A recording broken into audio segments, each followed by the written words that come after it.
الحمدللہ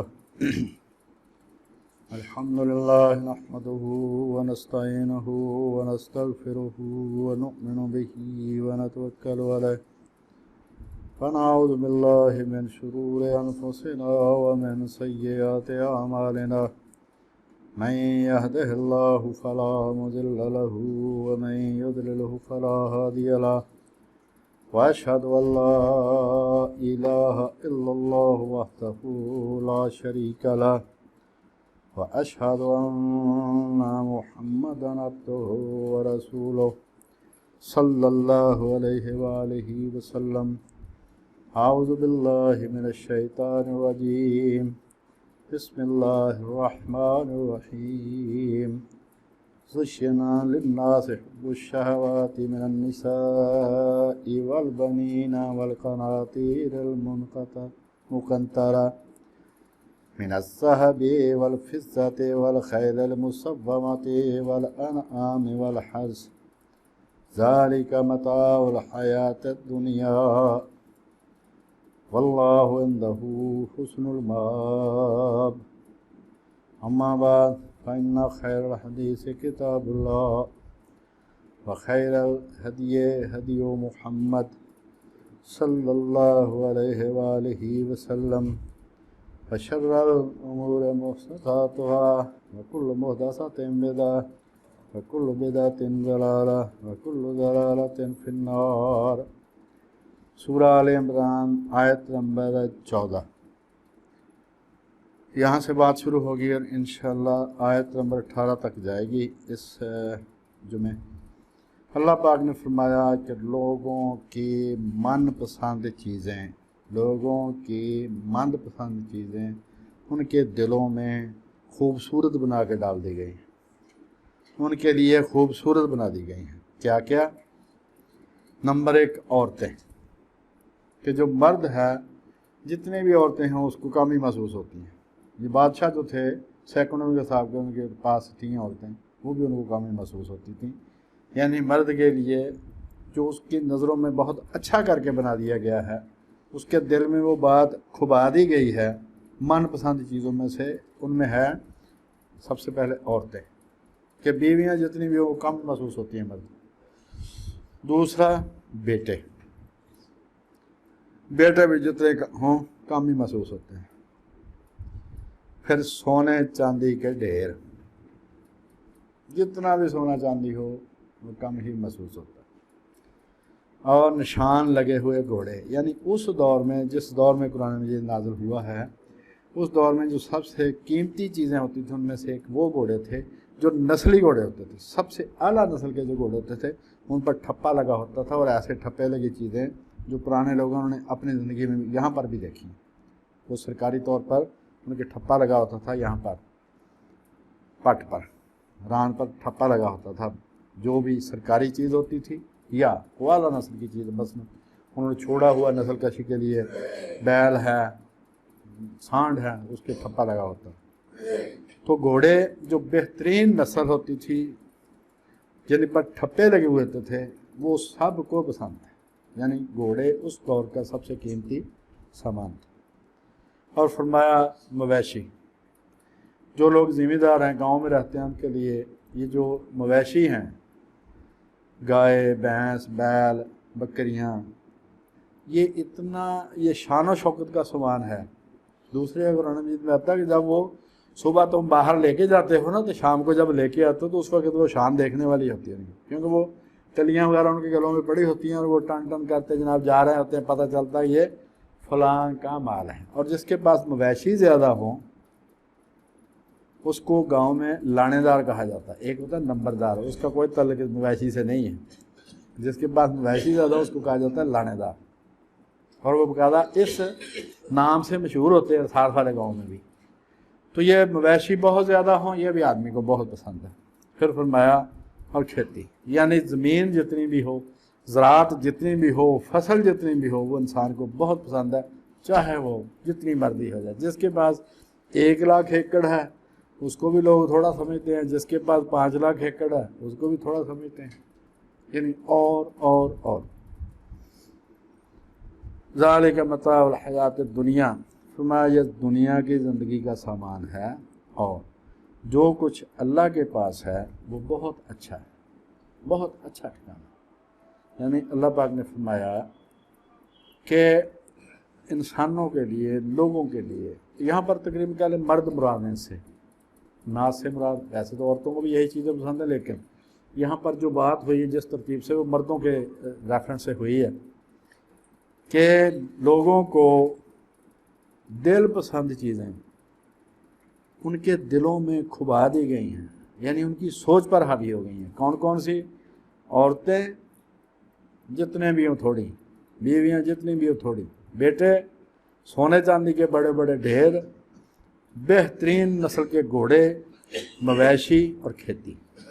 اب دیکھیں ان میں سے کوئی ایک چیز بھی انسان کے پاس ہو تو وہ آدمی کافی وہ ایلیویٹڈ فیل کرتا ہے، اپنے آپ کو بڑا بلند مرتبہ فیل کرتا ہے وہ، اور جس کے پاس یہ ساری ہوں اور ہیں جن کے پاس، ان کا یہ ایک چھوٹا سا نمونہ ذہن میں آگے بات کہ 3-4 دن پہلے مدینہ ٹاؤن میں قتل ہوا ہے کہ بیٹے نے باپ کو قتل کر دیا ہے۔